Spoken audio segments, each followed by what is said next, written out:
2020的开篇，一场突如其来的病毒席卷了我们的生活。对华南海鲜批发市场实行休市。在武汉市已经得到全面的缓解。全省医疗物资是很紧缺的。部分病例没有华南海鲜批发市场接触史。火车站离汉通道暂时关闭。它是肯定的有人传人。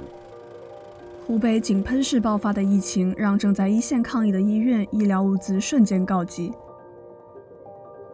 2天后，一批由民间义捐小组购买的18000枚 N95 口罩从日本飞抵武汉，直接送到了一线医务人员的手中。我们跟着线索追到日本，尝试记录民间力量是如何将口罩快速送达前线的。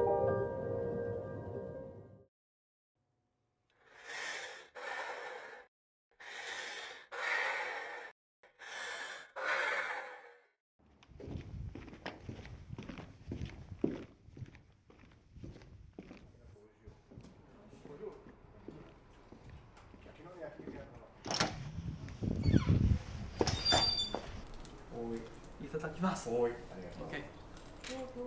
你吃哪个？等等，上次发顺丰那口罩，这机是哪里买的？就在我家附近一个永旺啊。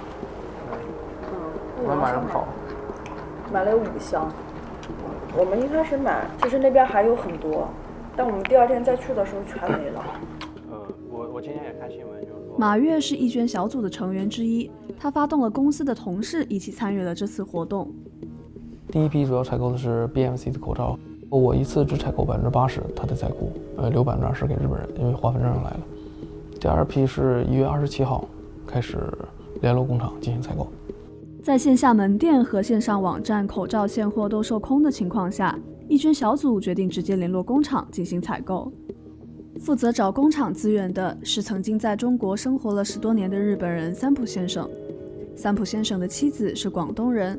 03年 SARS 爆发时，日本从广东撤侨，而他选择陪妻子一起留在了广东。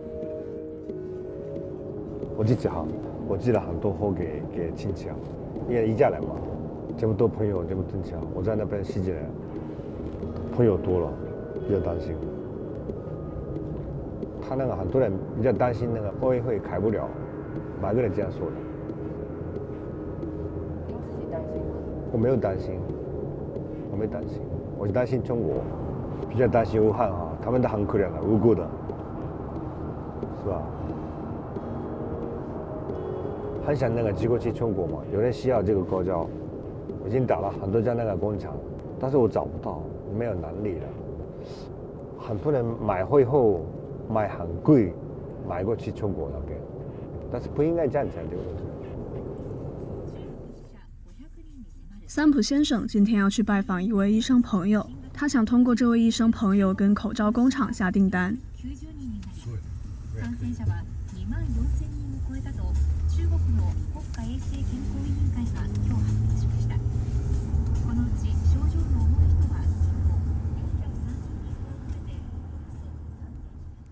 マスクが手に入らないような状態になってるんですよね。日本国内全部で、それですごい困ってですね。今回良かったのは他のところはなんかえらい高い金額だけど、そのね先生のおかげで普通にちゃんとそうですね。普通の特別に値段を上げてはいない。普通の単価ですね。それはありがたいっていうことですね。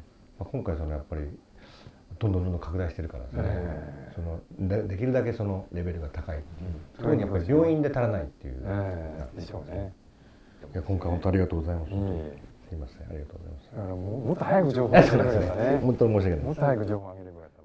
幸运的是，通过医生朋友的介绍，三浦先生成功以正常价格替义捐小组在口罩工厂下单了5000枚 N95 口罩现货。马月立刻垫付了货款给工厂，以防被抢单。辛迪确认物资信息后，再将团购货款转给马月。算上之前的订单，这批物资共有18000个 N95 口罩、15000个护目镜和3000套防护服。这么大数量的物资，走物流包裹不太现实。怎样才能又快又准确地将物资送到医院，成为义捐小组遇到的一个新难题。应该是在我们物资的筹备的第2天左右，我刚开始还想的是，走这个 EMS， 后来呢发现这个 EMS 到货速度特别慢，然后呢现在很多点它也没办法去送，所以说正好这个物流我问到之后，就是一个班机直接从日本到武汉，所以说我当时就选择了这个农号物流，跟他们一起合作。这间物流公司是辛迪原本的合作伙伴，受封城影响，原定1周3班到武汉的货运班次全部暂停，转而向湖北政府申请了绿色通道航线，开通免费运送义捐物资的服务。在日本有很多华人的爱心物资捐献到武汉，但是的话，他们又不知道怎么去运输。我们刚好有这条航权，然后我们就拿出来免费给大家使用。我们几个合伙人，大家一致同意做这件事。商量完之后，武汉的负责人就直接去找到湖北省政府，然后申请我们大阪到武汉的航班。得知消息后，义捐小组将物资发往物流公司的仓库，再由物流公司接手，统一送往武汉。就这样，这批捐赠物资踏上了前往武汉的路。但物资要进入国内，还有繁复的流程要走。在武汉，有一批志愿者在帮忙负责处理清关、报关等手续。如果提前填好要定向捐赠的医院，捐赠物资就可以不进入慈善协会的仓库，而是直接由医院提走，尽量缩短物资送到医生手上的时间。辛迪时刻与各方保持联系，确保大家信息同步，让受赠医院得知物资最新的到港消息。4个小时后，飞机到达武汉天河机场。天河机场的地勤和志愿者们全速处理刚刚落地的物资。受赠医院根据到港时间提前派车到机场等待，在报关手续完成后的第一时间将物资取走，送到医生手上。这个物资一到那个武汉机场，就大概隔了1天吧，就到协和医院了。这速度非常惊人，一般没有这么快的速度，都觉得哎，太开心了。由于市面货物短缺，义捐小组在1月27号就停止接收善款，决定先将手上剩余的善款用完再做打算。截至2月7日，义捐小组运送了3批医疗物资到湖北，共计18000个口罩、3000套防护服等等，并将这些物资发放到了至少10间医院的手中。我觉得真的没想到，就是大家真的非常非常的踊跃。其实据我所估计，捐款的话，其实捐了20几万，这个只是一个数字而已。通过我们这场活动的话，捐的物资其实远远大于这个募捐款因为大家的话，其实真的几十万的物资是直接送到武汉的，就是这样的。以4小时一环、1天3次的频率，全国1100多万医护人员每天需要消耗4500万枚口罩。我国口罩日产量2000万枚。在不考虑普通市民需求的前提下，还有至少2500万枚需要从国外进口。要解决真正的物资缺口，不可能只靠民间搬运。1月24日至2月11日这17天，我国共进口7亿6千个口罩，但一线医院的物资短缺仍在不断发生。从物资调度看，我们对公共卫生危机的反应机制也许并不完善。对于一个有着14亿人口的国家来说，我们的民间力量是很强大的，世界各地有无数这样的民间组织在伸出援手。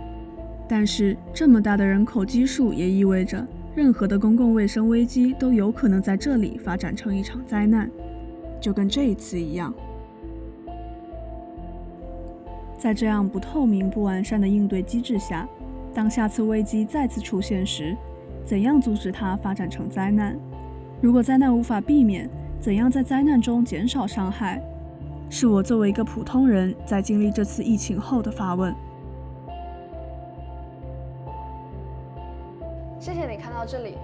这一次呢，我们去到了东京。我个人觉得最有意思的是，这一次我们记录的这几个主人公，他们原本的身份是代购，等于是全日本最会买东西的一群人。他们在疫情发生之后，直接调动了自己身边的资源去代购口罩。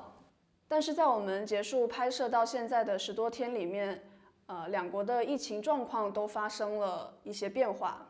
我们都在等疫情结束的那一天，但是不管那一天有多近或者有多远，很多事情都还是值得被记录下来。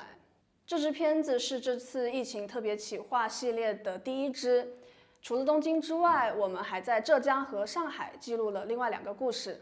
那这2支片子也会紧接着上线，记得去看哦。